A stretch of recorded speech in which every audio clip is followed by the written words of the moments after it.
Donc en fait, là, c'est que le matelas, le prix. Là, c'est le prix du matelas uniquement. C'est fait exprès, vous inquiétez pas. Bien. C'est fait exprès.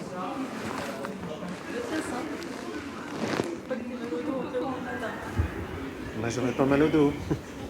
Ni aux hanches, tu sais, parce que quand tu dors dans la rue, il y a tellement peu de matière que tu es obligé de te retourner tous les 2 heures tellement t'as mal, parce que les os y touchent. Elle est arrivée ce matin. En général, ça part assez vite. Non, mais elle est jolie, elle est propre quand même, quoi. Ouais, il est bien. De rien, madame. Bah, avec plaisir, tiens, moi aussi, voilà.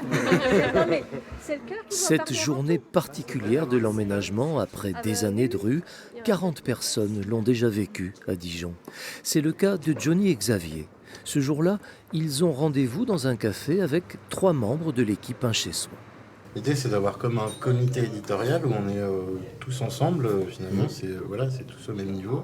Tu te sers du quotidien et t'en fais de la rigolade pure et simple. Exactement, Leur projet, c'est de sortir un journal des locataires où ils s'exprimeraient sur des sujets qui leur tiennent à cœur. Et dans ce lieu chaleureux, la parole se libère volontiers.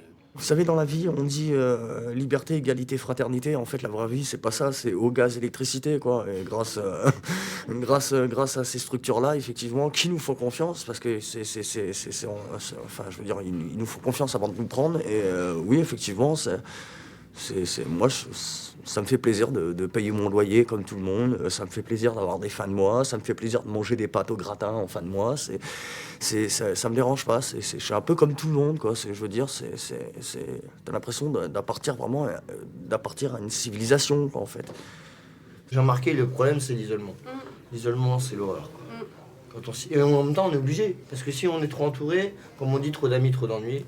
Ouais, Le fait de se... Non, mais... Comme je dis trop d'amis. Je suis content, franchement, parce que la rue, c'est très très dur. Parce qu'on est tenté de vouloir s'évader de la réalité en buvant ou en consommant des produits. Sauf que malheureusement, les produits, ils vous rattrapent et ils vous détruisent parce qu'ils vous mettent plus bactères.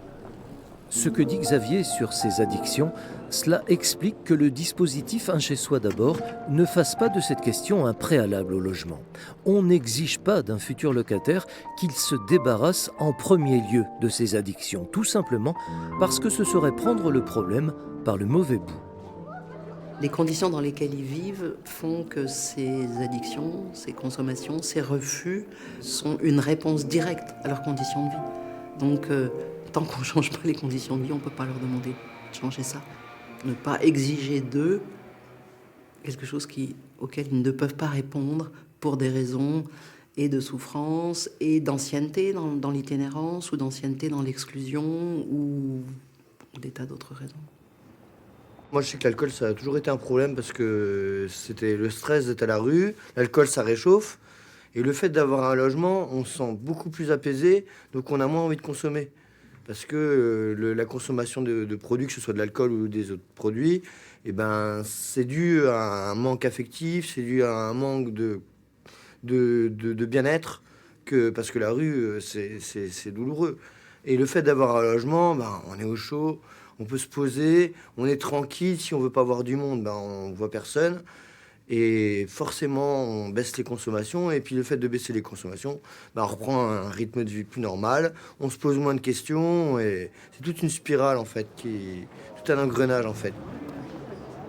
Dans l'équipe d'accompagnement, 2 personnes ont une particularité.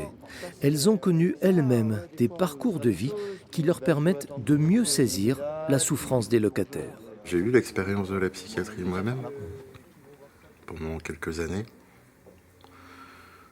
Et du coup, ça apporte aussi une spécificité dans la relation avec les gens. On va puiser dans notre histoire des ressources, des idées ou une proximité d'expérience avec les personnes. Et ça peut nourrir une relation différente. Moi, j'ai pu passer par des choses qui m'ont déstructuré à certains moments, qui m'ont mis en difficulté, ou des traitements psychiatriques, des hospitalisations, des choses comme ça, qui m'ont permis d'accompagner des personnes en difficulté psychique avec un autre regard, quoi. C'était ok que Cédric et Philippe sont ce que l'on appelle des pères aidants ou encore des médiateurs de santé pairs. Outre leur expérience, ils se sont également formés pour exercer ce métier. Depuis quelques années, l'émergence de cette fonction consacre une évidence. Les mieux placés pour comprendre l'errance ou la maladie psychique, ce sont les personnes qui les ont vécues. La présence des médiateurs de santé dans l'équipe d'accompagnement, c'est peut-être la plus riche et la plus belle originalité d'Un chez soi d'abord.